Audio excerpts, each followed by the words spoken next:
Agree with Alan Greenspan, we ought to just eliminate the debt ceiling. Oh, absolutely, we do. The ability of almost every working American to access more credit than they should have been able to masked the underlying fact that lower and middle class incomes were not rising. That's not a tenable strategy. Isn't now the time to eliminate it? Oh, we've been a long time ago. Let's put aside terrorism. Let's talk only about our own homegrown animals that are patrolling America right now. So it goes down to the simplest thing. Be prepared, be vigilant.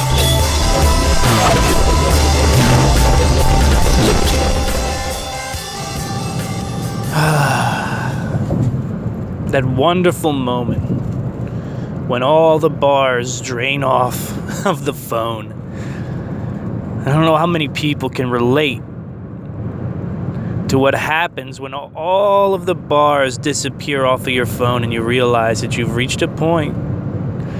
You've driven long enough now that you are disconnected from it all. And, due to the graphic nature of this social situation we're wrapped up in, I've decided that for my birthday, I would make one of the many trips that I make into the mountains. Into the mountains to chase mountain trout. Hopefully. Fry some up on the bank with some red beans and rice.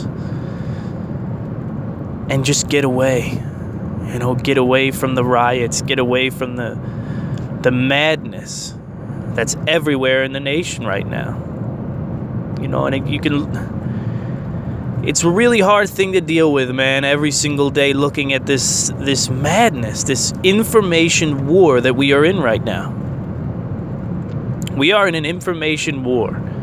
And the more violence we stir into that, the closer we get to really igniting some sort of civil chaos or civil war in the nation. It's a scary thing, but it's reality. We are in a war of information. The left is presenting their topics. The right is presenting theirs. There are very few unbiased outlets out there just talking about what's really going on. And then you stir in something like fake news, and now all of a sudden no one believes in anything. And it's a terrible, terrible, terrible thing to watch people. To watch people. You know what it really is? To me, it always seems like we identified so many enemies as we took in all the information, right? As we realized, God, look at the access of information that we have. And we can label all of these enemies, right? The factory farming industry, the great polluters of the nation in industry. Radical Islam, we can call one of the great enemies of our time. And we look at these people and we say we have clearly defined an enemy. But what good is an enemy if you don't go to war with them? And we can't go to war with them. Right? We can't go to war with them. So then we turn our hatred on one another. Well, that might not be a radical Islamist, but he's friends with Muslims. So I say we attack him. Or, vice versa. He's a Republican, so he must be for big oil, which means he's for pollution, and he doesn't believe in climate change, so we have to punch him in the face and mace his sister. So rather than spend a day wrapped up in that, rather than spend another day, another second in that world, I decided to let the gravity of the mountains take me. And I don't know if you know what that means. But for me, there's a certain gravity in the wilderness, right? The wilderness has a gravity. And it's always tugging on me, right? To some degree or another. But due to responsibilities, family, work, I have to fight that gravity, right? The James River has that same hold on me, very similar gravity. And today when I woke up, after I got some breakfast and some gas, I let that gravity take hold of me. And it took hold of the car. And rather than me pressing on through this ride, right? Pressing into this ride, the way that you ride to work. When you go to work, you're driving to work. You can feel like the force it's taking you to get to work. I gotta go to this godforsaken place. It's a very different feeling when you let the gravity of the mountains pull you in. And that's what I'm doing right now. I'm letting the gravity of the mountains take me to Jennings Creek. Right? So, see, Virginia is a state that was made for me. I mean, the mountains were carved for me. The rivers were carved for me. The river that I live on bears the same name as me. You could look at it and think coincidence or whatever it is, but sometimes fate is fate, and you can't deny it. And when I know I'm going to pull this car up, and it's going to be gurgling, a small gurgling stream in the spring before the rains. The pools of water will be sparse. There'll be a lot of shallows. I'll put on my hip waders. I have this great shirt on from Orvis that my father bought me. I never wear it except for when I go fly fishing, far away. Because it has about 50,000 pockets on it. It's like one of those tactical shirts, but it's not. It's a shirt made for an outdoorsman fisherman, specifically a fly fisherman. So I never wear the thing, but it's a wonderful shirt. Pockets everywhere. I've got knives and bags of flies, lures, stringers. And I'll pull up and see this gurgling stream, this little creek. And it's hard to explain the feeling because you probably haven't been fly fishing as long as I've been fly fishing. You know, I started fly fishing when I was about 11, 12 years old in a small pond outside of Philadelphia, Pennsylvania. My father was telling me, you know, pretend like you have a newspaper under your arm. All right, so keep your arm close to your body when you make these casts. And once I could handle the fly rod, my life changed big time. Everything changed. Then I started tying flies. And when I was 13 years old, 12, 13 years old, I was in the summer. I remember summer break as clear as day. I was rifling through fly tying books. Right? My dad had these great books that were just pictures and pictures and pictures and pictures of flies and the materials to make them. They were great. And I remember going through these books, tying flies. Going through these books and tying flies, and you reach such a height of insanity, and then when you take that fly out and you catch a fish on that fly, you make, it's like this electric connection that never goes away. It never goes away. And when I was fixing my reel yesterday, I put it on my new fly rod that I got for Christmas from my wife. Nothing magic. One of the things about me is I don't have any real expensive equipment. It's one of those weird things. It's a really weird thing about me. Been fishing my whole life, fishing forever. I never spend any money on equipment, really. I never go out and say, I'm going to buy the best fly rod there is. This is what I love. This is what I do, and I'm going to spend the money on it. That's not what I do, for some reason. I don't know why. I spend a lot of money on other things. I don't know. But it's one of those things. So it's not an expensive rod, not an expensive reel. You don't need it. In my opinion, you really don't need it. Or it could be that I have such a level of training that I don't need it. I don't know. It could be the overwhelming level of experience that I have. But I fished on great rods and reels too. My father is a man who buys exceptional quality rods and reels.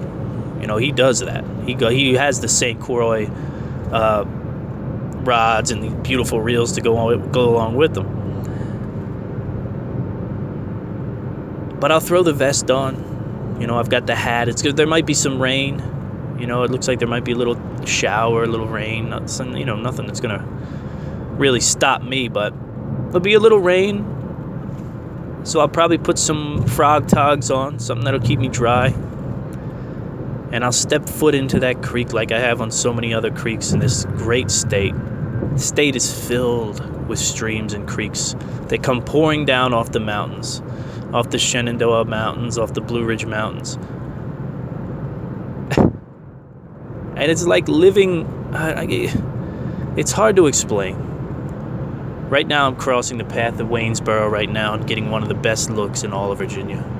When you pass Waynesboro, on the right of you, there's a collection of small mountains in an opening alongside of the highway that when I first saw it, I'll never forget it, but it changed my whole life. It changed my whole life. I had just moved here from Philadelphia, and I thought to myself, God, how long until I can get back to Philly? I said, God almighty, I moved down here. My wife wanted to move down here. I said, she spent many years up there with me, 5 years with me. And I said, how soon can I get back to Philly, back to my life, back to the way things were? Because I didn't know how good things could be. I thought that was it. This is the apex, fishing the Brandywine River, fishing the Chester Creek. I thought that was the apex. Now, I will say, there are a few things I miss more than fishing alongside my father. And if I could have one wish in the realm of fishing and where people live and how things panned out in my life, it would have been that he followed me down here. But sometimes those things don't work out, and that's just the breaks, you know what I mean? That is just the breaks.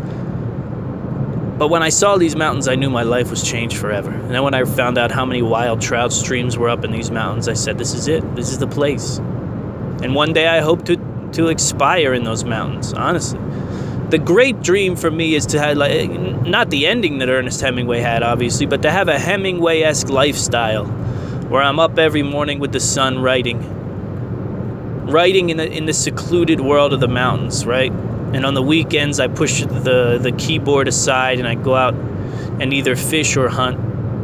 Maybe the kids come and visit ever so often. The wife at my side, maybe a good dog, a good pit bull, a good rescue. And that becomes life.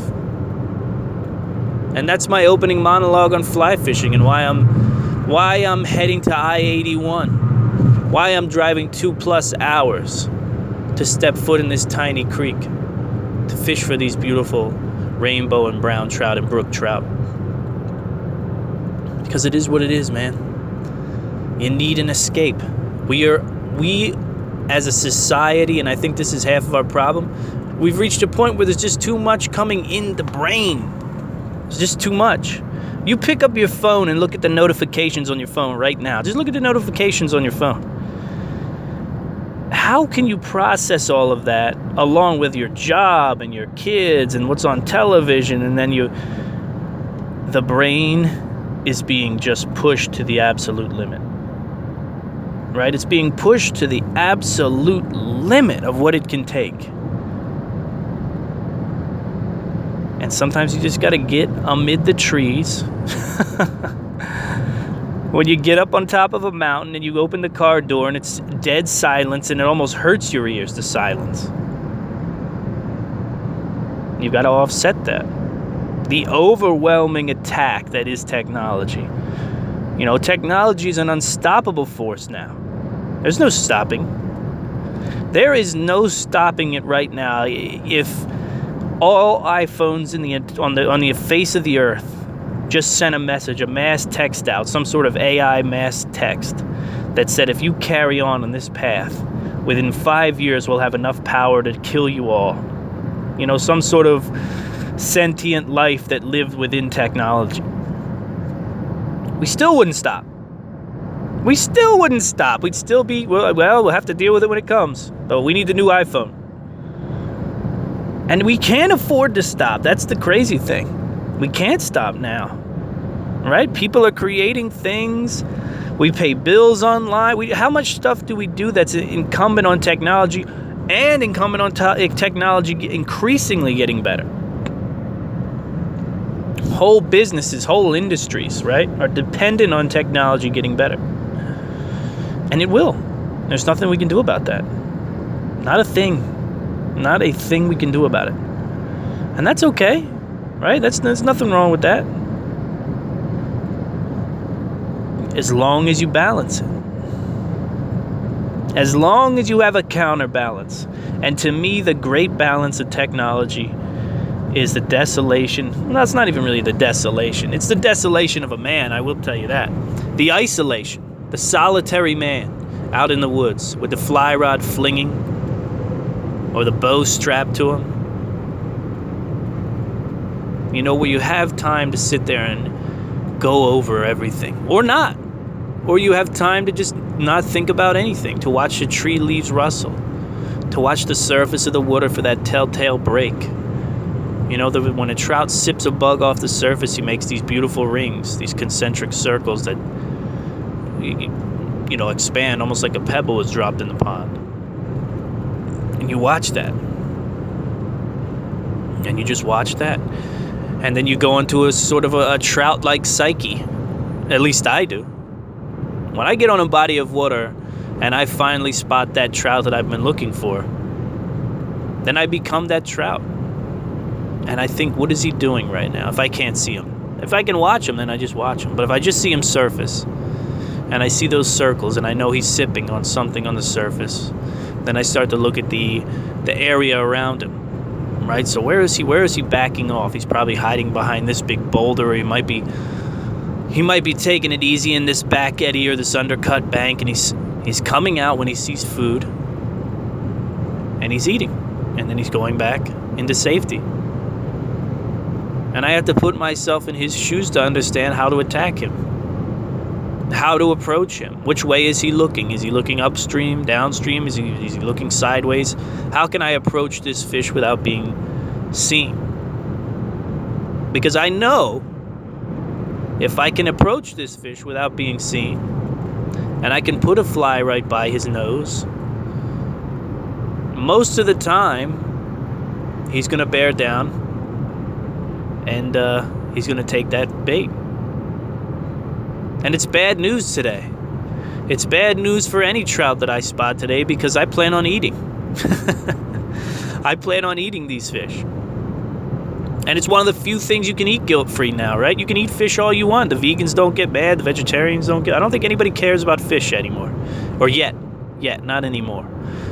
I don't think that fish fall... They don't have fur, you know what I mean? They don't have big eyes, big brains. No one cares about them. You can eat fish all day and night. You never hear a word. Why am I saying? I'm not saying it to say it. There's a lot in there. There's a lot in that statement. You know, there really is. There's a lot in that statement that fish have just not hit the mark when it comes to the sympathy of the PETAs and the sympathy of the animal rights activists.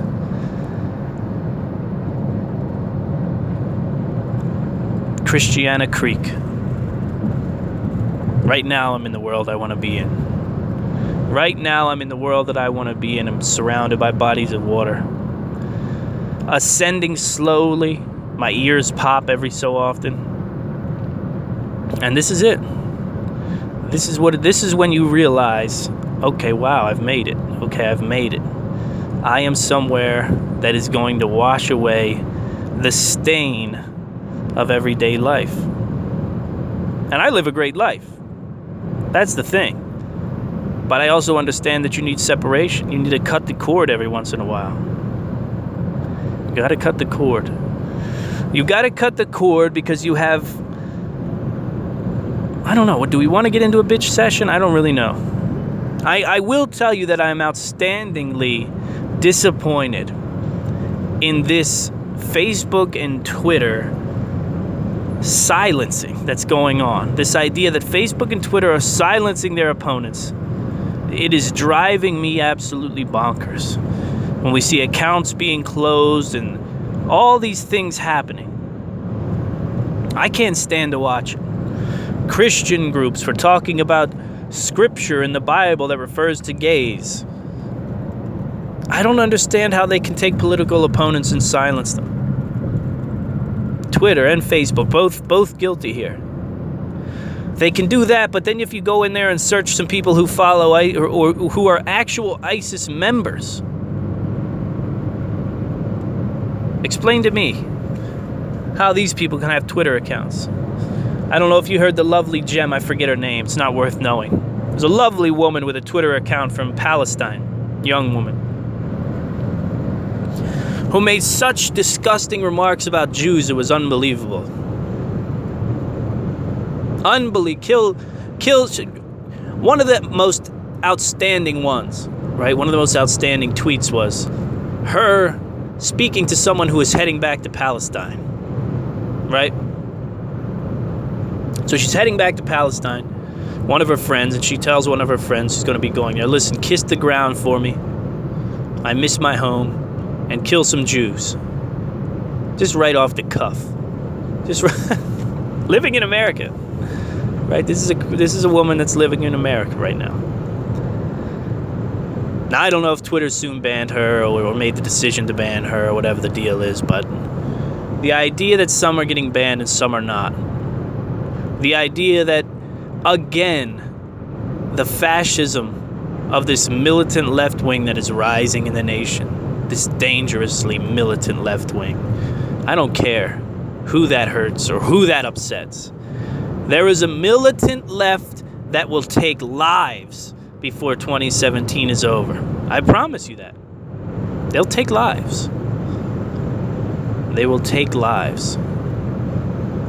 That is a guarantee. You can say what you want. Say what you want about it, say what you want. But people will die at the hands of this militant left wing who can't quite figure out how to control themselves, how to console themselves. And they've reached a point now where they're banding together and doing the worst things you could ever imagine. And it's a terrifying time. Because all it takes is for this militant left wing to clash with a handful of militant right wingers with rifles and handguns, and everything gets crazy. You understand? And in other words, the militant left they're like the children of the nation, you know? They're like the children of the nation. You watch them and they complain and they whine and they cry, and I don't want to go to bed right now. I don't want it.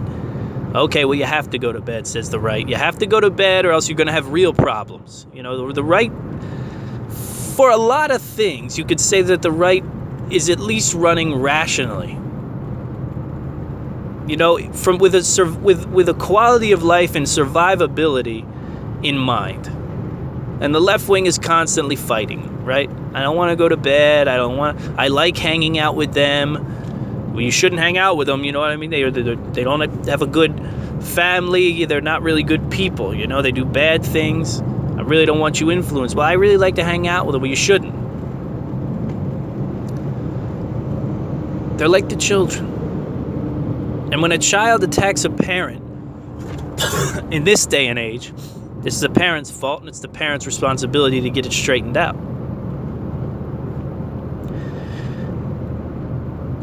But what happens when the parents attack the children?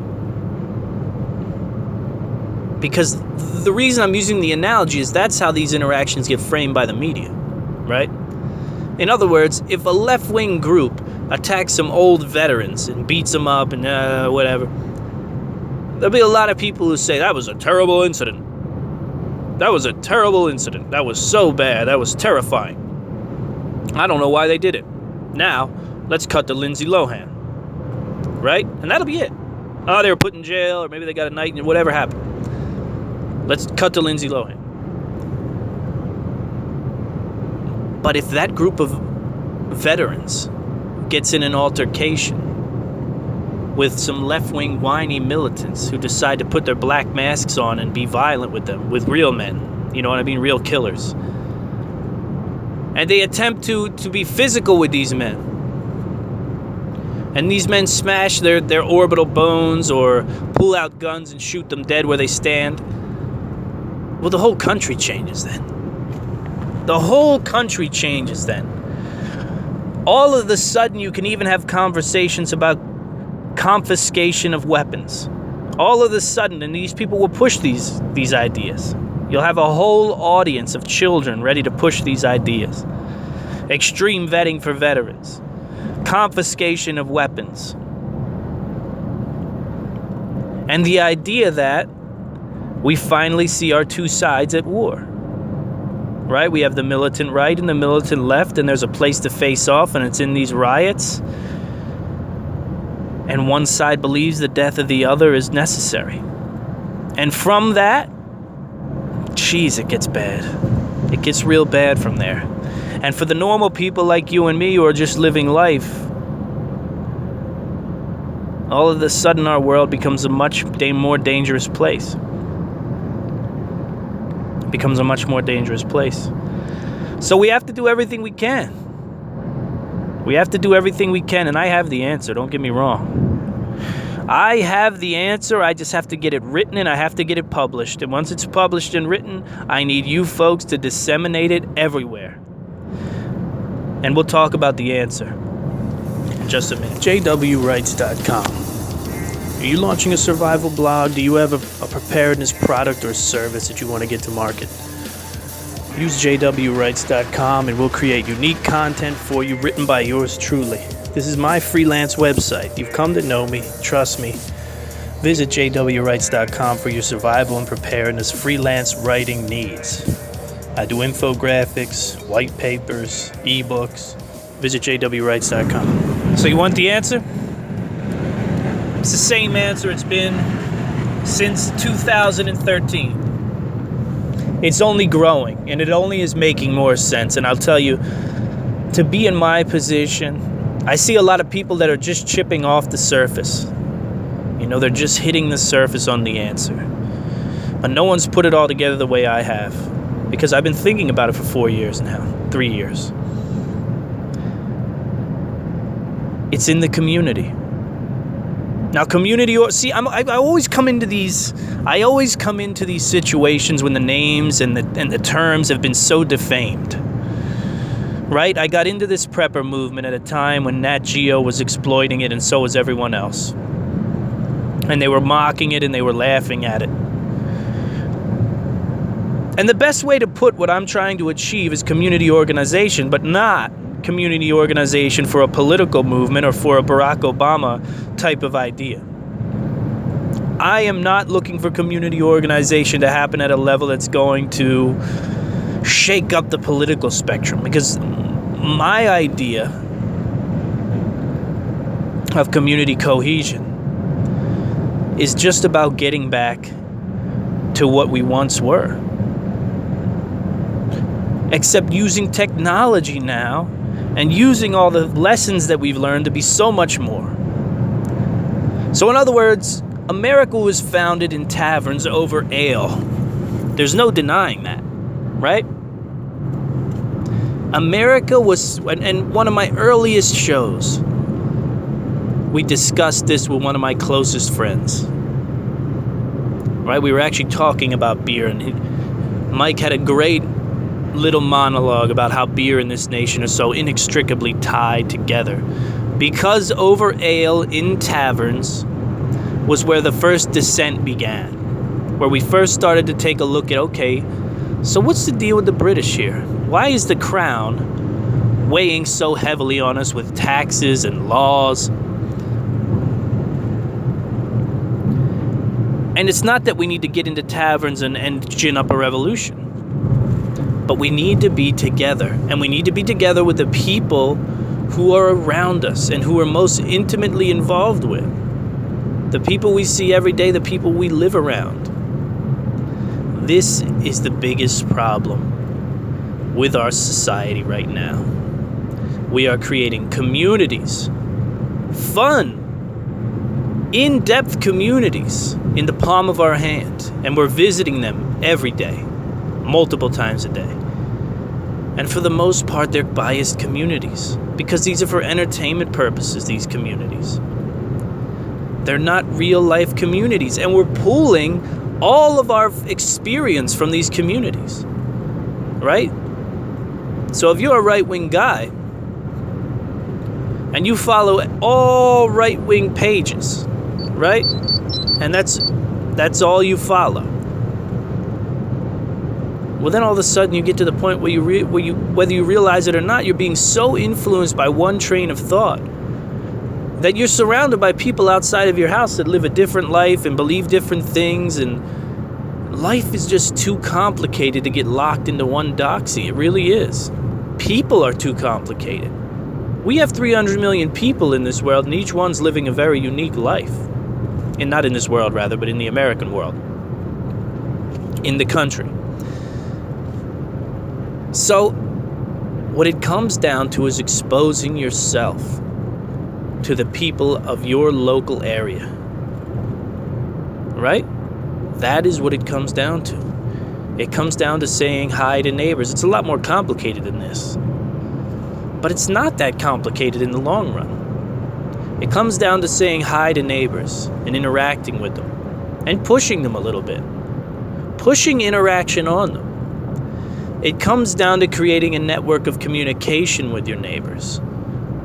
Because at the end of the day, we want to know people. We want to learn from people. We want to know the hardships of others and the successes of others. Real people now.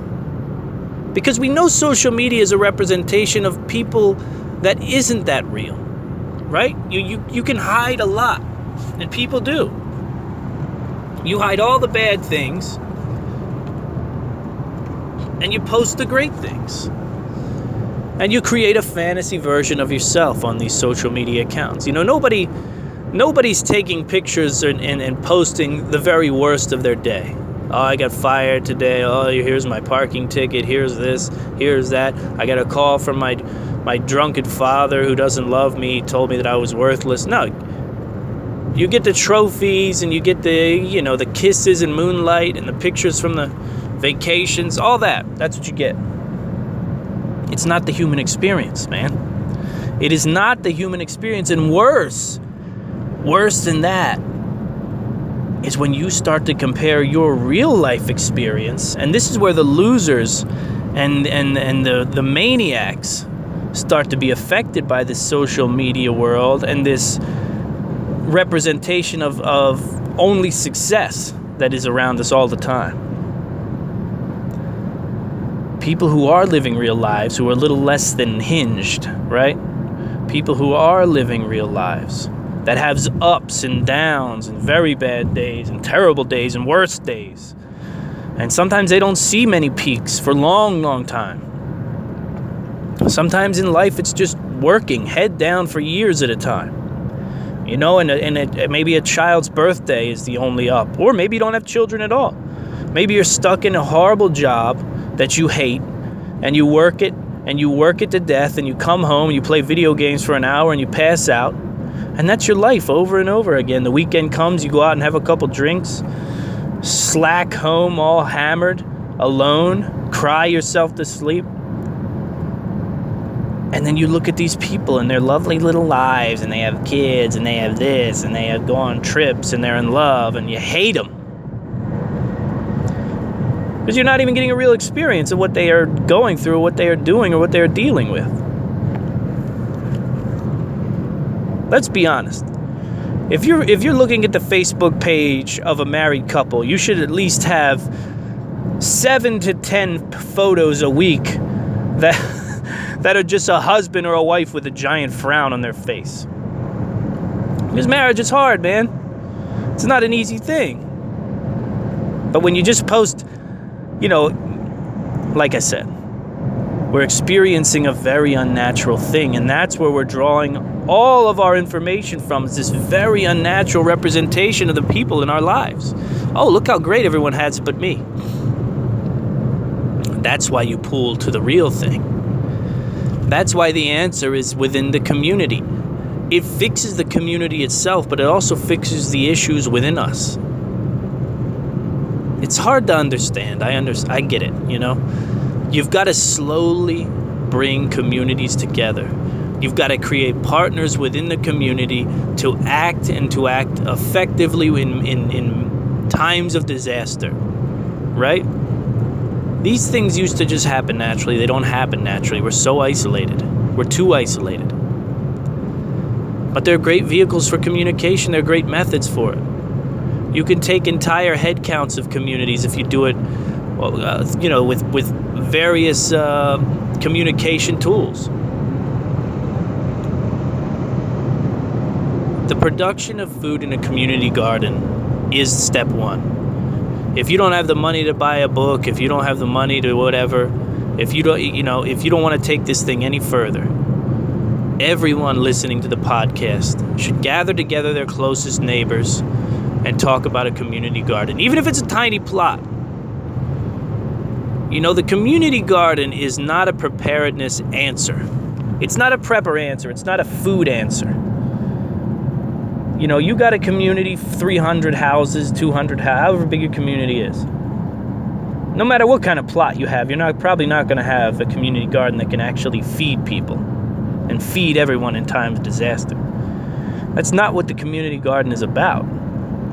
The community garden is about the community coming together over a like-minded project to meet one another, to discuss things and to say to themselves, oh, look what we've done. We've done something here. We've done something good here. You know, they pat themselves on the back, they look at it, maybe they come through and pick some radishes and eat them, pick some green beans. That's the community garden. It's the first stitch. You understand? It's the easiest stitch you can make because everybody wants one. You don't have to show up at the door and say, look, we're going to suffer an economic collapse in a matter of moments. It's very frightening. We have to get our food storage up to par. We have to get our body armor. We have to make sure. How many rounds of 5.5 or 5.56 do you have? What is your level of tactical training, escape and evasion? Do you have a bug out bag? You're woefully underprepared for what's coming. That is the end of your conversations with everyone in your neighborhood. Rather, you frame them nice and comfortably, nice and slowly, beginning with the community garden. And you start to bring up the question, what else is possible in this neighborhood? What else is possible? And very easily what becomes possible next is the community watch. The community watch comes next, and it comes easy. Because you say to yourself, okay, well, we've got this great garden group. Who wants to be part of the security group? We know that there's somebody around or somewhere or something or some group or some community very close to us that's suffering car break-ins or home invasions or something to that effect, right? You're not that far removed from crime. Maybe we call the police chief in and we talk to him. We get a feel for what crime is like in our area, and then we let him know, look, this is our group. This is what we plan to do. Give us some advice, and we start our community watch. Now we have two things in place in the community. And we have two things for everyone in the community to talk about. And now, even with these two additions, now we have a community. And it doesn't require you to be a Democrat or Republican. It doesn't require you to discuss abortion. It doesn't require you, none of it. What should we plant next year? But in times of true despair and true disaster, your community will come first, and those people that you care about within the community. So what does that mean? That's where you have to expand now, right? We start from the plot. We start from the small community garden plot that takes 5 or 6 people. Then you expand and you add community watch and various different community-based events that grow and grow over time. And then you expand to find a community that's communicating and working the way a community should.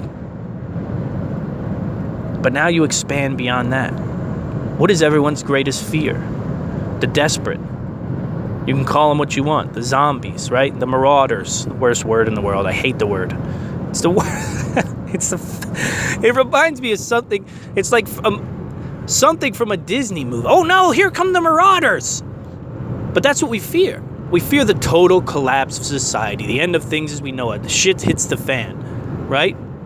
The end of this world as we know it. With a world without rule of law. You've read it all. And the reason that happens is because there are so many people who are unprepared. So then we look at the expanded vision, right? If we have a community, if we're capable of making a community at least somewhat self-sufficient until things get cleaned up after a disaster, or give them the ability to clean things up on their own. If we're capable of doing that with a community, then there's no reason why that can't spread like a pandemic across this great nation to where it just becomes the way we do business. And when something terrifying does happen, and something terrible does happen, rather than the country devolve into a third world rioting cesspool. We move into our protocols. We tap the same group of people who were community gardening to head up the group that tells everyone in the community, look, we've experienced something terrible here. It's time to grow food. We've got the seeds for the garden. Everyone's going to be responsible for one crop. Okay, we want every yard in this community growing some sort of food. We're going to pool that food, and then we're going to have food. We're not going to be beholden to the tractor trailers running in and out of this city. All of a sudden, community watch. What is that? Well, now it's a better version of security, and maybe we bring on more people.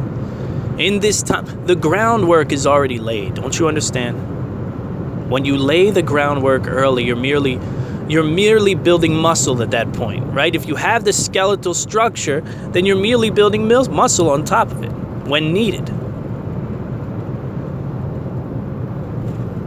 That's the answer. That's the American answer. And there's much more to it. There's much more to it. I mean, there's a lot more to it. But it'll take up 17 hours of your time and you'll get bored. Which is why I'm writing the book. Which is why I'm writing the book that will change the country. And it'll change the country because it's not about people pushing political movements. That's the big difference. You know, a lot of people, a lot of talking heads like myself have put out books that were really focused on changing the political structure and making a change in the political world. And they've missed the whole fact, right? In the very books that they're writing, they'll say things like, this is a nation and a government of the people, by the people, and for the people. And the only people, or the only part of that phrase that we're not putting the pressure on, that we're not putting the onus on, that we're not putting the responsibility on, are the people. My book is very clear. It's very clear, okay? We are the responsible party. We are the only ones that can change this. It has nothing to do with Democrats or Republicans. It doesn't. My plan has nothing to do with Democrats or Republicans or politics whatsoever. I don't want money from the government to get it done. I don't. I want the people to do it in their communities, build and strengthen their communities, and do so with methods that are not expensive, and expand upon those methods so that we have communities that are prepared when things get ugly. Because we live in a nation of 300 million people. 100 million of them have guns. Things get ugly. You take two people and make them live together for 2 years, a year. If you take two Americans and put them in a home together, whether they're married or friends or boyfriend and girl, whatever it is, it could be same sex, different sex, gay, straight, doesn't matter. They're going to find ways to hate one another. You don't think we have some of that in our country right now? You don't think we have some of that in our nation as we speak? Well, you're out of your mind. If you don't believe that, you're out of your mind. You're absolutely out of your mind. Okay? That's the answer, my friends. That's the answer. That's my mission in life. That's it. And I've decided to create this book and get it published. And when I do, it's going to go to everyone. It's going to go everywhere. It's going to go everywhere. I'm going to stick it in every hole I can, because it's not going to be a fiction book about the end of the world. It's not going to be a nonfiction book about preparing for some very specific tasks, which are things that I have done in the past. It's going to be the holistic program to really save the nation. But it's going to put the onus on you. That's the scary part. The scary part is the success of this plan depends completely on your ability to pull yourself out of your comfort zone. It depends on you to get stronger. It depends on you to learn how to deal with rejection. When you ask people to join a group and they tell you to fuck off, right? It depends on you to have the ability to say, you know what? I'm cool with that. I can live with that. That's okay by me. This guy's not into what I'm into, and I'll come back to him at a later date, or I'll have a neighbor approach him. But the onus will be on you. Once you read, see, that's the scary thing. It's like The Ring. Once you see it, you have 7 days to act. No, but once you take the information in, once you understand that this is possible, and I can tell you it's possible because it's happened in my neighborhood. Now, I haven't taken it as far as I want to, but we've done the community garden. We've done the communication, and I see the benefits. I see the benefits. I see when there's people walking around, right, doing shady things in my neighborhood. Hundreds of households get an email. Cops get called, threats get eliminated. I see what happens after disasters in my own neighborhood. People get checked on, homes get visited. How's everyone doing? How's this person? How's that person? There is no isolation. There's much more people connected in my neighborhood than there are isolated. I can promise you that. And we watch the beautiful community garden every year flourish, grow. This year we'll have peaches. Every year, right? And we meet in our little park, and we say hi to one another, and we smile even when we don't feel like smiling, and we say nice things when we don't feel like saying nice things. And the kids mingle, and the kids play, and relationships are made. And we still hate each other. We still hate each other, don't get me wrong. It's like any other relationship. We still have those things that drive us totally insane about certain neighbors. But that's not, we're not looking for utopia. We're looking for when the chips are down, we've got an alliance within our neighborhood. And this will spread like a pandemic, I'm telling you. And I could be sitting here a nobody, driving down I-81 on the way to a trout fishing adventure. But I can tell you that what I'm writing right now has the ability to change everything. The scary thing about it, though, is it's all on you.